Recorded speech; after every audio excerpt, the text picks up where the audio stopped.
ពេញរាជធានីនៃប្រទេសកម្ពុជាកំពុងមានការរីកចម្រើនយ៉ាងឆាប់រហ័សស្របពេលជាមួយនឹងកំណើននៃនគររូបនីយកម្មនេះក៏មានបញ្ហាប្រឈមមួយដែលជារឿយៗមិនត្រូវបានគេមើលឃើញប៉ុន្តែមានសារៈសំខាន់សម្រាប់សុខភាពសាធារណៈនិងបរិស្ថាននោះគឺការគ្រប់គ្រងសំណល់ភក់បង្គន់ដើម្បីដោះស្រាយបញ្ហានេះរដ្ឋបាលរាជធានីភ្នំពេញបានដាក់ចេញនូវយុទ្ធសាស្ត្ររយៈពេលវែងសម្រាប់ការគ្រប់គ្រងសំណល់ភក់បង្គន់ប្រកបដោយបរិយាបន្នដំណើរការនៃការចាប់ផ្ដើមនៅឆ្នាំ2019ជាមួយនឹងគម្រោងដំណាក់កាលទី1គឺការសិក្សាស្រាវជ្រាវក្រោមការចង្អុលបង្ហាញនិងដឹកនាំដ៏ខ្ពង់ខ្ពស់របស់ឯកឧត្តមខួងស្រេងអភិបាលរាជធានីភ្នំពេញនិងការគាំទ្រពីសមាគមអន្តរជាតិនៃអភិបាលក្រុងប្រើប្រាស់ភាសាបារាំងក្នុងភាពជាដៃគូជាមួយមូលនិធិ Bill and Melinda Gates ទីភ្នាក់ងារទឹក Saint Normandy និងសហជីពអន្តរនាយកដ្ឋានសម្រាប់អនាម័យនៃតំបន់ប៉ារីសអ្នកជំនាញបានធ្វើការវិនិច្ឆ័យស៊ីជម្រៅដើម្បីរៀបចំការសិក្សាគ្រប់ជ្រុងជ្រោយនិងយុទ្ធសាស្ត្រស្ដីពីការគ្រប់គ្រងសំណល់ភក់បង្គន់សម្រាប់រាជធានីភ្នំពេញកិច្ចខិតខំប្រឹងប្រែងនេះបាននាំទៅដល់ការអនុម័តនៅផែនទីបង្ហាញផ្លូវយ៉ាងច្បាស់លាស់មួយគឺយុទ្ធសាស្ត្រគ្រប់គ្រងសំណល់ភក់បង្គន់ឆ្នាំ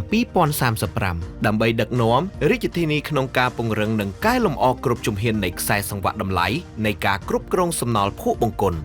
បន្ទាប់ពីការអនុវត្តដោយជោគជ័យនៅដំណាក់កាលសិក្សានៃគម្រោងដែលមានជំនួយផ្នែកបច្ចេកទេសនិងហិរញ្ញវត្ថុដោយ AIMF, SHARP និង AESN ត្រូវបានចាប់ផ្ដើមការអនុវត្តនៅក្នុងឆ្នាំ2021ដោយមានការគាំទ្រពីដៃគូគម្រោងស្ថានីយប្រព្រឹត្តកម្មសំណល់ភក់បង្គន់ដំបូងគេបង្អស់នៅរាជធានីភ្នំពេញត្រូវបានសម្ពោធដាក់ឲ្យប្រើប្រាស់ជាផ្លូវការនៅថ្ងៃទី19ខែឧសភាឆ្នាំ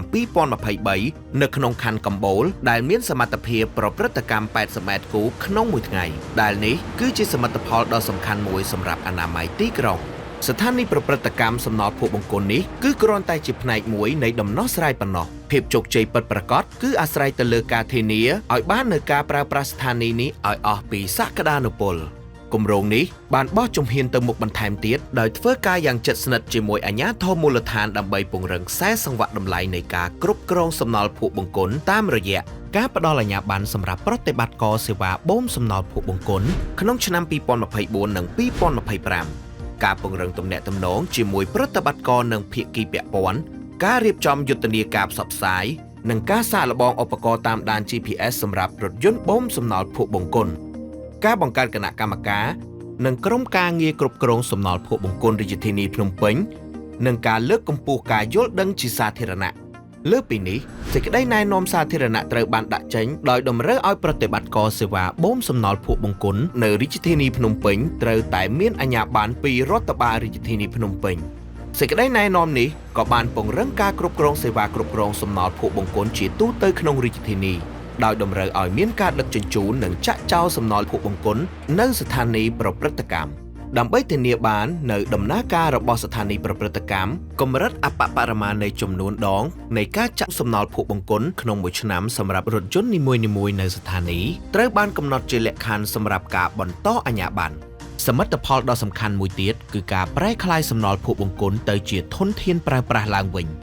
តាមរយៈការបំប្លែងសំណល់ភក់បង្គន់ដែលបានប្រព្រឹត្តកម្មរួចទៅជាជីកំប៉ុស្តសរីរាង្គគម្រោងនេះបានបង្កើតឱកាសសម្រាប់វិស័យកសិកម្មនិងទីធ្លាបៃតងព្រមទាំងកាត់បន្ថយផលប៉ះពាល់ដល់ការប្រែប្រួលអាកាសធាតុតាមរយៈការប្រជុំបិទបញ្ចប់នៃគណៈកម្មាធិការដឹកនាំគម្រោងនៅខែកក្កដាឆ្នាំ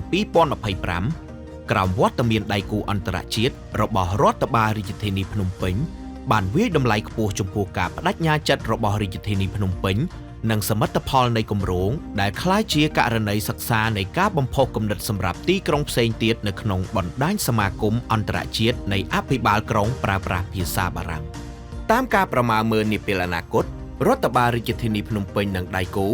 កំពុងសិក្សាអំពីលទ្ធភាពក្នុងការសាងសង់ស្ថានីយប្រព្រឹត្តកម្មទី2សម្រាប់រាជធានីភ្នំពេញ